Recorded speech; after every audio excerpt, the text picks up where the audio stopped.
Hey everybody, welcome back to my channel for another flea market find segment, and this is stuff that I picked at the Brimfield Antiques Flea Market on May 13th of this year. So this was the spring show. The Brimfield Flea Market meets 3 times a year. They have a spring, a summer, and a fall show, and there are multiple fields, and the fields open on different days, so it's one of those kind of shows that you can actually go back on multiple days and find stuff.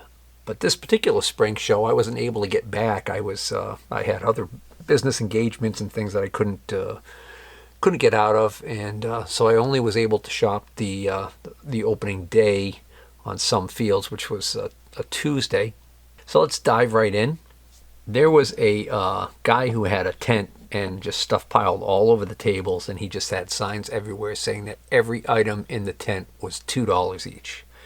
And I scoured through that whole place and found these 4 items right here.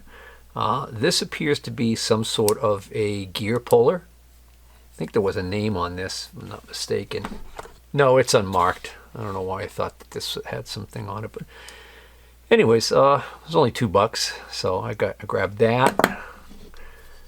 I grabbed this head. It looks like a sterret, judging from the shape of the piece right here, the adjusting nut, or the locking nut I should say, and it's not in great shape, so this kind of turns a little rough.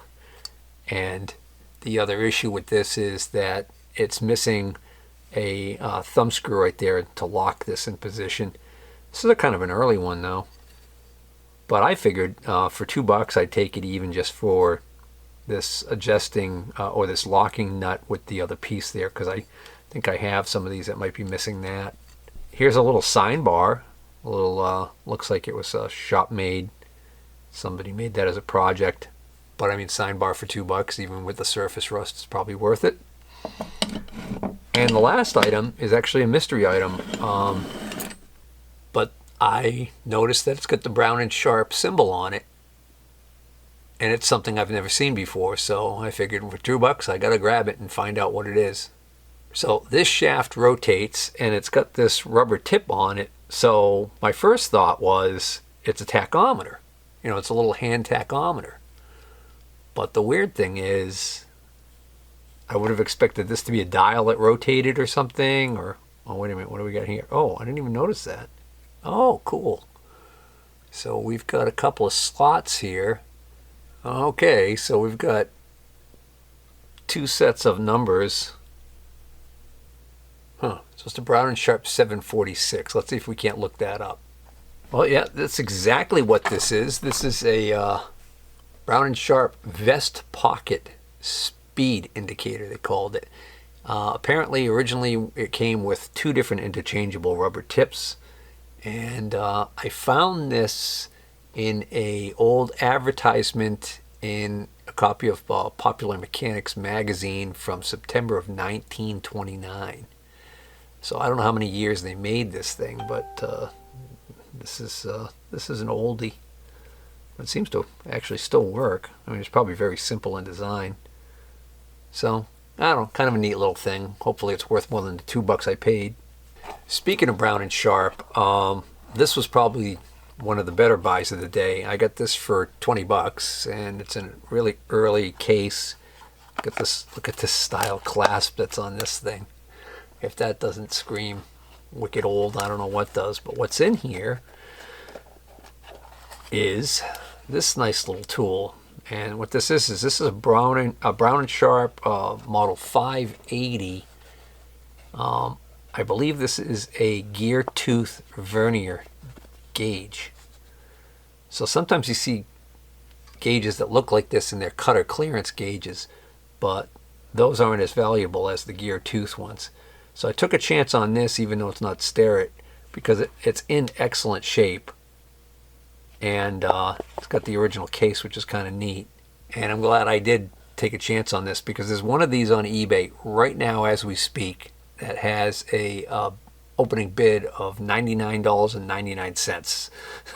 So maybe that's all the money it'll bring, I don't know, but I think this one's probably going to go to eBay as soon as that auction for that current one closes. And another guy had a bunch of random stuff, and I put together this pile right here and got this pile for 10 bucks. That included this neat old pair of welder's goggles. These are pretty early by the looks of it. They've got a little bit of rust here. I didn't value these too high because, you know, they're kind of a weird thing, but sometimes you can sell these under the heading steampunk, if anybody's familiar with that term. And I got myself a pair of safety wire tying pliers. So these are for often in aircraft applications and some automotive applications. There would be a time when you would want to keep a fastener from being able to loosen up. So they would drill a hole through the nut, through the bolt, and run a piece of wire through it, and then the wire would be wrapped tightly, and it would be wire tied was the term. And this is a tool for doing exactly that. It's a real simple operation here. We've got a helix type of deal here, so that when you would pull up on this, these pliers, they have a locking ability, almost like vice grips. So what you would do is you would clamp down on the ends of the two ends of the wire that you had looped through, and then you just push this down right here. That locks it, and then if you pull up on this, it'll cause this to want to spin. So, pretty simple design. I've seen these in a few different manufacturers, but I think these are worth the 10 bucks, just these alone. I think I recently just got a pair of these too. So now I can keep one pair and sell one pair. This anvil, just a cheapo, probably a made in India or China or something like that, unmarked little anvil. But I didn't figure he was going to want too much for it, so I threw it into the pile. And this little Micronta, which is a brand name that was sold through the Radio Shack stores. You can see right here it says custom manufactured by Radio Shack, a division of the Tandy Corporation. And what this is exactly what it says. It's a field strength and SWR meter. Kind of neat. It's got the original box and the original paperwork. Excuse me. Got the original box and the original paperwork. It even comes with a little jumper, because you would put this in line between your CB radio and your antenna, and it would allow you to test the SWR. A lot of these have a built-in watt meter. This particular model does not, but what it does have is it also has a field strength meter built in. So the field strength meter there's supposed to be a little antenna that hooks on right here. But unfortunately, the little field strength antenna has gone missing. But I figure, what the heck, for 10 bucks, I'd take a chance on it. And like I said, I got all of this for 10 bucks, so I'm paid even less than 10 bucks for this thing. Speaking of radio stuff, one of the first buys of the morning for 100 bucks, I'm going to feature at the end of this video. And so if you're into radios, you're going to want to stick around and check that out. Then I ran into a guy that I had bought from about, I don't know, a year ago. And the reason why I knew it was the same guy was because I spotted this box with these levels in it, and these they're almost like inclinometers. They're level indicators. So they appear to be used for vehicles maybe or something. I don't know what. But I bought a whole bunch of these off of this guy, and they were all brand new old stock in the box. Well, I thought I bought everything he had. Well, it turns out he had one more box, but I noticed when I was looking at these appear to be used. I think they were removed. The previous ones, they were clean as a whistle, brand new. These have scrapings on the areas around the screws. Everything indicates that was screwed down to something at some point. And they just have kind of a little bit more like a oxidized, dingy look on them. You can see there on the bottom. But this is the last of what he had. And they're from, they're identical to the other ones. They're from the same company. They're from the Riker Instrument Company. That's spelled R-I-E-K-E-R. Instrument Company of Folcroft, Pennsylvania. And I think when I looked this up, I think this company is still in business, but I think they've moved from Folcroft, Pennsylvania to a different location. Not that it matters. So because these were used, I was able to convince him to give me this entire box for $15. And there's 2, 4, 6, 8, 10. It looks like there's 20 of them in here for $15. So I'm sure it'll take me a while probably to sell all of them, but I will sell them. I mean, I had quite a few of the new ones, and I ended up selling all those out. I'm not sure what the guys buying them decided to end up doing with them. Maybe nothing. Maybe they just, like me, thought, hey, it might be handy to have in case you get a project at some point. You want to put something on so you can tell when it's leveled. Then I found a guy who had a whole bunch of stuff that he had taken out of the Greenfield Tap and Die factory out in western Massachusetts. Somehow he got in there and was able to clean out a whole bunch of stuff. And the majority of the stuff he had was actually big stuff. Workbenches, cabinets, stuff like that. And he was selling it as vintage industrial to people. And so I think he had a bunch of those like heavy rolling carts and stuff. So I think he was probably doing pretty good business with that. But then he had one table, one workbench where he had a whole bunch of stuff all over it that was machinist related stuff that came out of that place.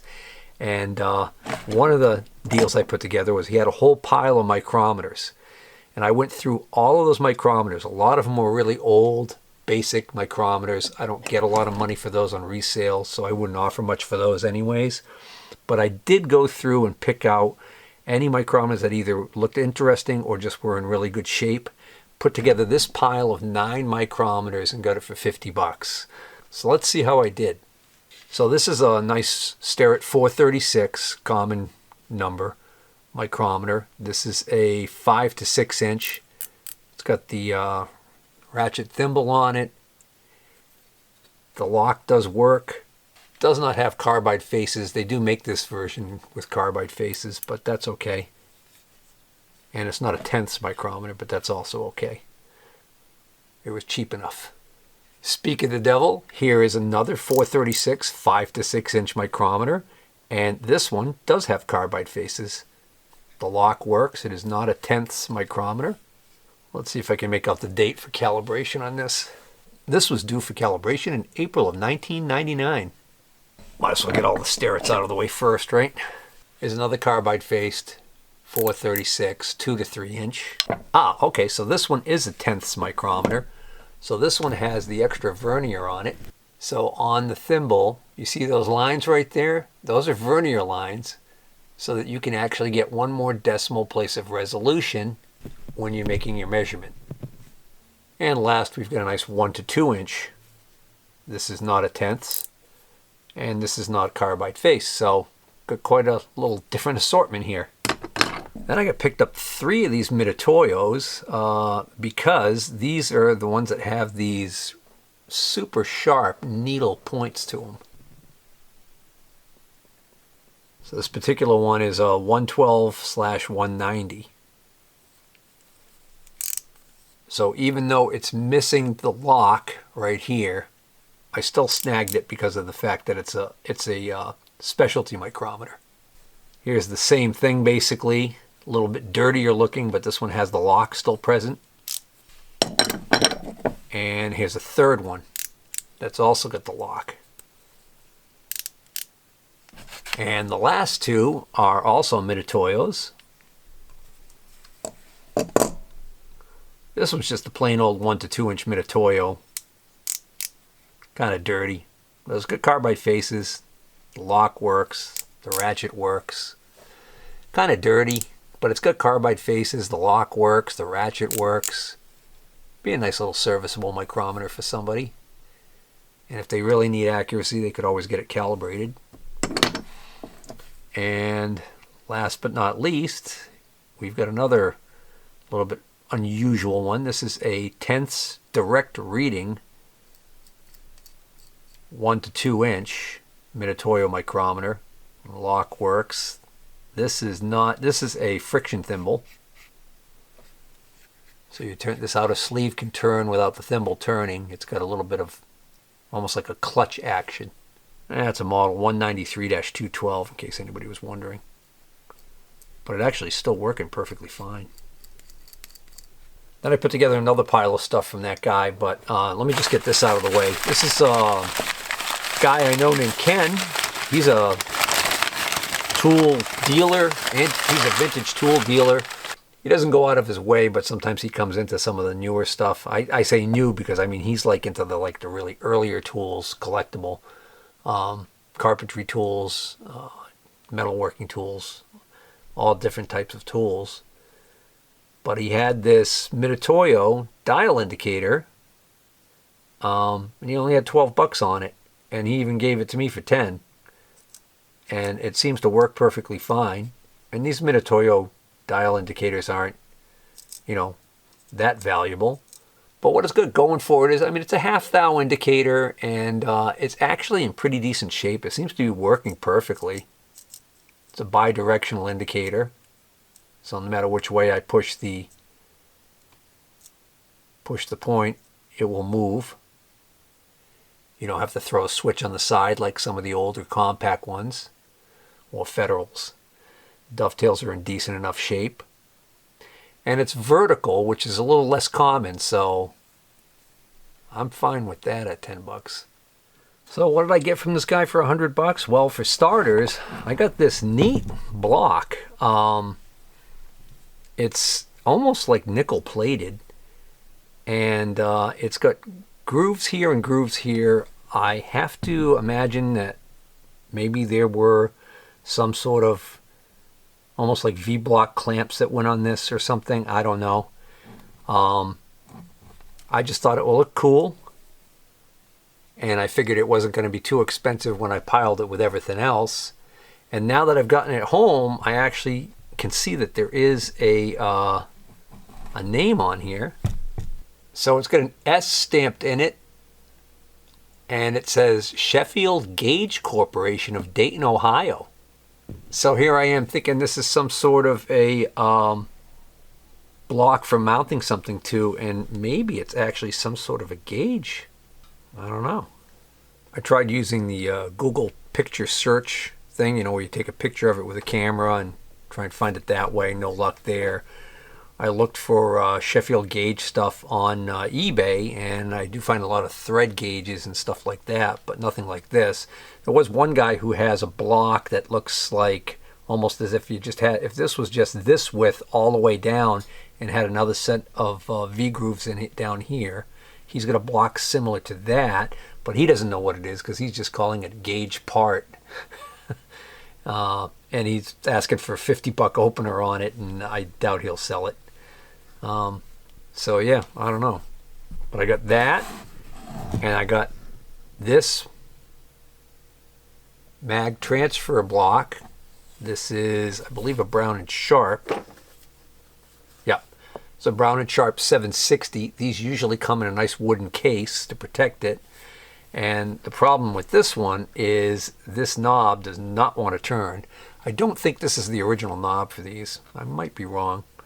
I'll have to look at one of my other ones and see if the knob looks like this. But so it's in the off position right now. So the idea is if you put this down on your table of your surface grinder, this surface will become magnetic when you turn this on. It's really stuck. But I bought this with the off chance that I might be able to actually get it to work. I don't know if moisture got in there and rusted it or what happened. I might end up regretting this, but let me give this a shot. That's still making it sound like I'm... Yeah, I am. Right through the glove. Alright. Leave it alone. Also included in this group was this little gauge block set. It's actually, it says it's an Ultrachecks George Shear Company of New York. I think they were just acting as the distributor for these because they appear to be mostly Weber. This is a Weber LS Starrett 2-inch, and then This one was swapped out. It's a Fowler 1-inch. But all of these are Webers. Then in the box, loose, were these extra ones here. This is actually a Taft Pierce 250 thou.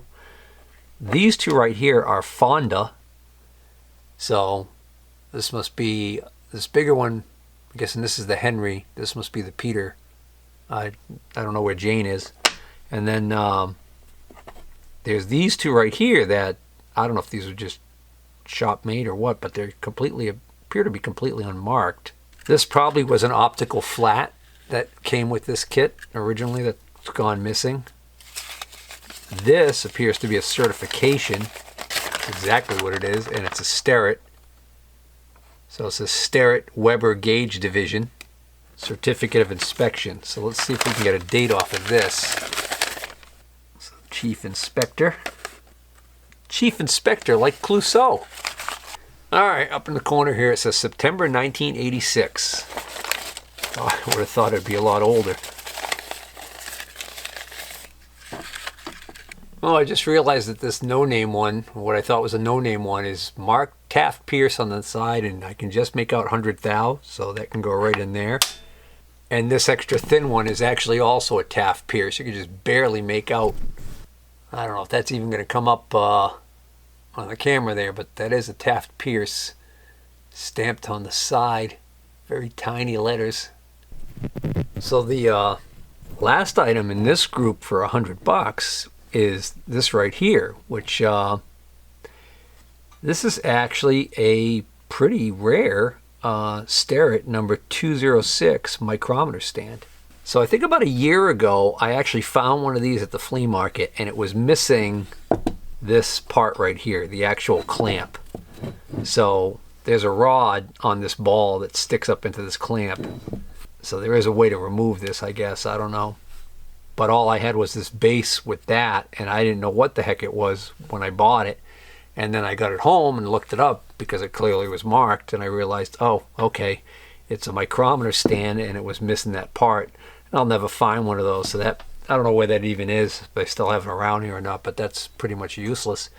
So then I found this one, it's complete, and I was like, oh, that's kind of, that's an unusual thing. You don't come across these very often. So they've got a neat design here. The way this works is this will swivel around to whatever position you want, and then you tighten this knob right here and it locks it. And it's got the plastic parts on here to protect the frame of the micrometer. So these are typically used in inspection rooms where quality control might be going on, where you need both hands free because you might be having a bin of ones that need to be checked. Check each part, put it into a bin on the right type of thing. That's basically what this does. So like I said, this is only the second one of these I ever found. And the first one wasn't even complete. But here's the amazing part. I didn't just get one of these for $100 in this deal. He had a whole box of them. So I took them all. Every one he had, which is a total of 7. Figure they must have just had an inspection room there where they had a whole line of those lined up on the benches. And somebody went around and put them all in a box, and he ended up scoring that. I can imagine he probably got those for next to nothing. In case you're curious, looking at eBay, the cheapest one that sold was it wasn't an auction, it was just a best offer thing. So he took $55 for the one he had. Most expensive one was actually an auction. Brought 17 bids for a high bid of $128.50. And then there's a couple more here, 85, 86, 17 bids. So if I want to be conservative, I think each one I can get $70 a piece for those, no problem. Of course, there are those pesky fees. eBay's going to take 13% out of my hide. Well, they'll take 10%. PayPal will take the other 3%. Lady had this laying on the ground out in front of her booth with some other junk, and I noticed it was a Rigid brand tubing bender, and I was like, it looks dirty and everything, but it looks complete. And I said, well, how much you want for this? And she said $5. So I snagged this nice USA made tubing bender for $5, and it says the Ridge Tool Company of El Elira Elyria, Ohio. So I did not know that apparently Rigid is a trade name for the Ridge Tool Company. And now that I look at it, even the way Rigid is spelt, even the way this looks is kind of different. This must be a really early one. It's a number 398 tubing bender. This one is also stamped Sharon Hospital. So this must have been in the maintenance department at the hospital, wherever that place was. So this is a 1/2 inch OD tubing bender, and these still trade used for like 30, 40 bucks. So that's cool. This is the only blacksmith tool I ended up finding out there, and this is, I think, called a swaging hammer or swaging tool, I guess. So this would have had a wooden handle, but instead of being like a hammer where you would hit something with it, the idea would be the hammer was just to position it over what you wanted to hit, and then you would hit this with the hammer. It's had quite a bit of hammering done to it over the years. That's why I think this is kind of flattened out and split a little bit. So the guy wanted 20 bucks for this, spotted it early in the day. He wanted 20 bucks for it. It was early. I figured maybe as the day went on, if it was still there, I would get it for 10. I kept going back. Then I tried to get it for 15. He would not budge off of 20.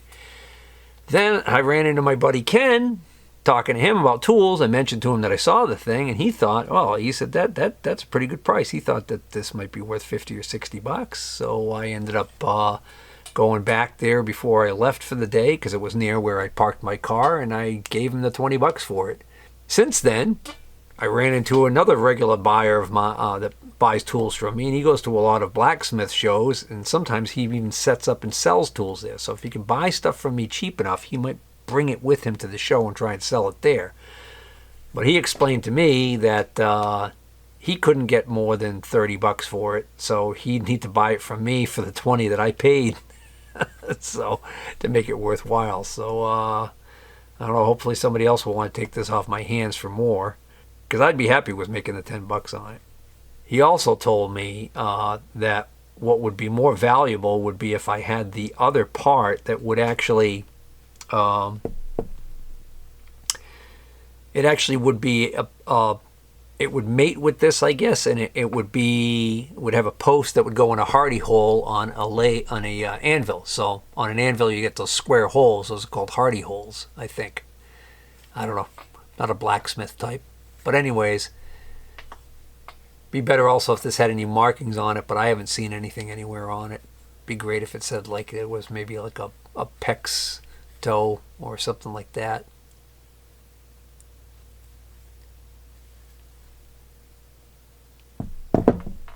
And I saw another guy I bought some video game systems from. I bought some ColecoVisions.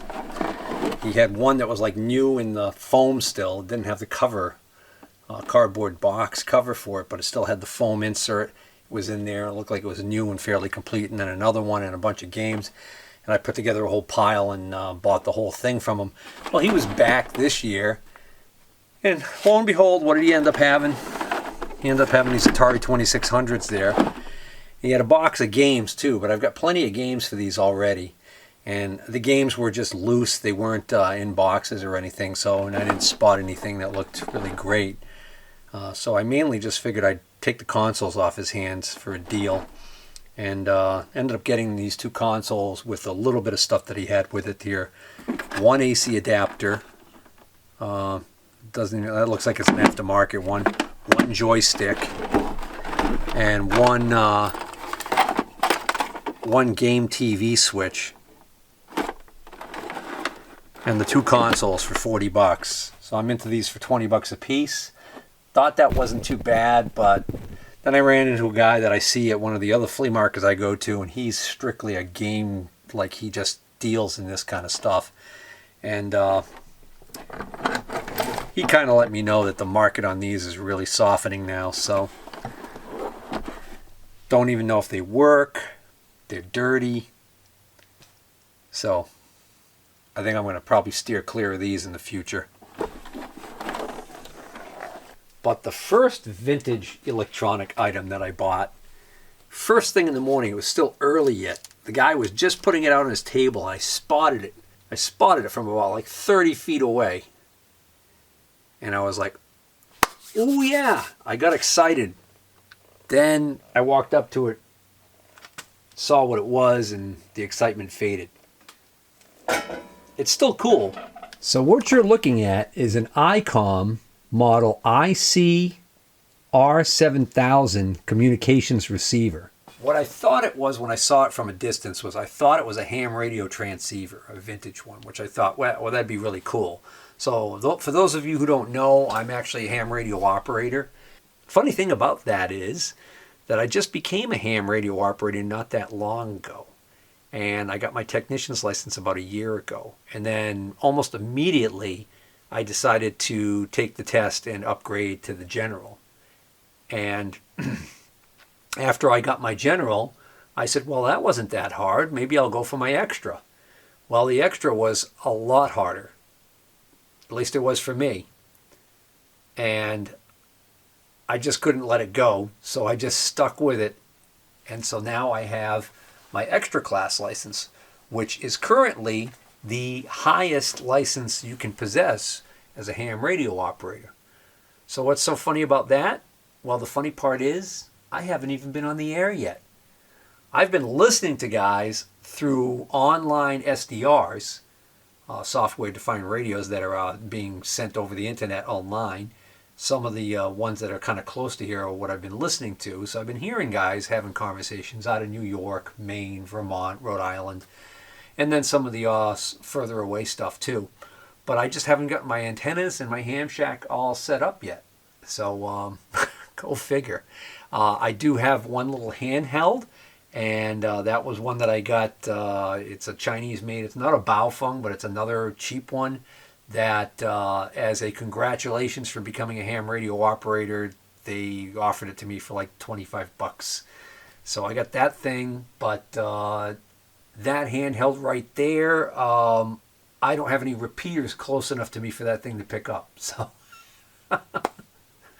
anyways, let's get back to this thing. So I even had the original manual to go with it. So this is a general coverage receiver that was good for between 25 megahertz to 2000 megahertz, which when this came out, this was actually a big deal. This was in production from 1986 to 1990. So they made these for 4 years. So this thing is at least 35 years old now. When this puppy hit the market in 1986, it retailed for $1,029. This was not your average communications receiver. One of the interesting functions it has, which I don't think was really widely available back then, is it has the ability to store frequencies, and it also has the ability to scan. So you can set it up so it will scan frequencies. So instead of sitting here and just going through looking for something, you could actually set it to scan and just sit there and wait until it finds something. And I think it even has the ability that you can hook up a recorder, tape recorder to it with a remote cable, so that when it actually finds a station that has audio on it, it will record it. So you could actually set this thing to record something, go away, come back later and see if it caught anything. So if I didn't mention it, I paid $100 for this thing. And if it works, that's good. I can actually resell this thing if I want to and make a little bit of money. Would have to be on eBay, more than likely, so there's a risk there. You know, whenever you sell something on eBay, especially old electronics, it can be sketchy. It's better to sell it locally to somebody, but the problem is then you're not going to get as much money. And like I said, I'm into this thing for $100. And I don't know if this works, which I expressed my concerns to the guy, and that's why I was trying to get it for less money than $100, but he wouldn't go down any less, and he had just put it out, so he was willing to wait and see if somebody else would come by and give him more money for it. He did show me what he said was a video on his phone of it operating. And it did look like it was actually a video he shot with his phone. I doubt he had two of these things laying around, so chances are it works. That being said, I've also seen cases where people have had these where they power up, but not all the bands work. So I won't even be able to test this because, again, I don't have all the antennas I would need to test this thing thoroughly. But let's at least see if we can get some power to it. All right, here's the moment of truth. Let's make sure the volume isn't blaring. Yeah, AF gain, that's all the way up. That wouldn't have been good. Okay. Let's see. And turn the squelch all the way down.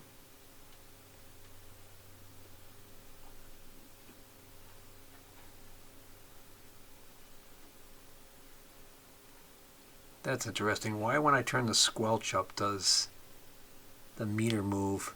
It says channel 1 over here. I'm not getting anything over here. I really need my eyeglasses. Let me go grab my eyeglasses so I can see what the hell I'm looking at. Okay, that's better. Now I can see what I'm doing here. All right, so up here this says scan speed and the delay. So if it's in the scanning mode, I guess you can set the delay when it locks onto a channel and then how fast it scans. VSC, meter. Out is signal, in is C. I don't like that I'm not getting any audio. Okay. Scan, start, stop. So all of this appears to be for these scanning modes. So how do we get this to work? So just if I just want to do direct access. Alright, remote. I don't know what that is. Attenuation. Noise blanker. Dimmer works. There's the 1 gigahertz switch. Memory set. Speech. Lock. Alright, these are the different... This is how you go through all the different channels for the different memory banks. They're all... Apparently they're all empty because nothing's lighting up over here.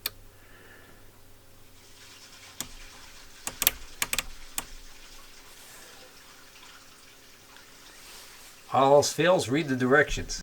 Oh, okay, right here, these 4 buttons select the mode, so maybe I haven't selected a mode.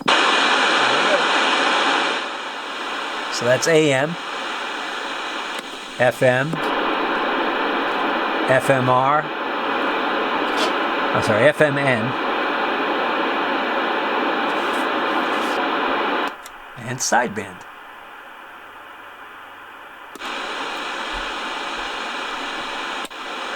Oh, wow. Oops. Okay, so that's 1 gigahertz, and then if I keep going, it goes back to the bottom. So that just switched over back to 25 megahertz. So 25 to 1 gigahertz, but this is supposed to be capable to go to 2 gigahertz. That must be what this 1 gigahertz switch is.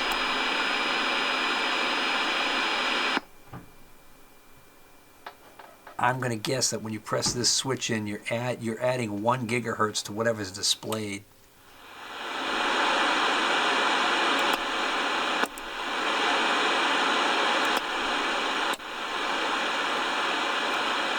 And then there's direct entry, so you can...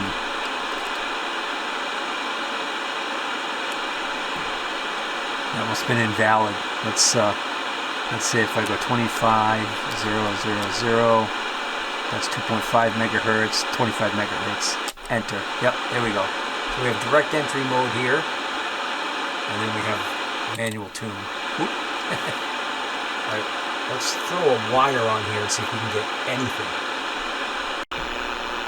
Well, not surprisingly, so far I haven't been able to get anything. I started at 25 megahertz and just been going up. I ran into a few birdies and stuff, but nothing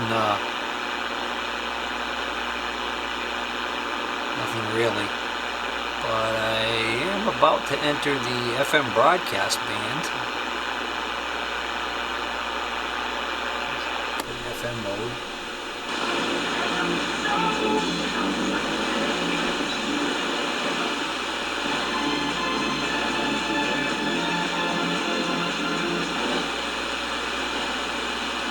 Alright, so I'm pretty confident that this is actually a working radio. Again, I can't check it on all the bands, but I think if I had a better antenna on here, I probably would be picking up some other stuff. I guess we'll bring this episode to a close right here. If you enjoyed this video, please hit the like button. If you're not already a subscriber, please consider subscribing. Till next time, take care.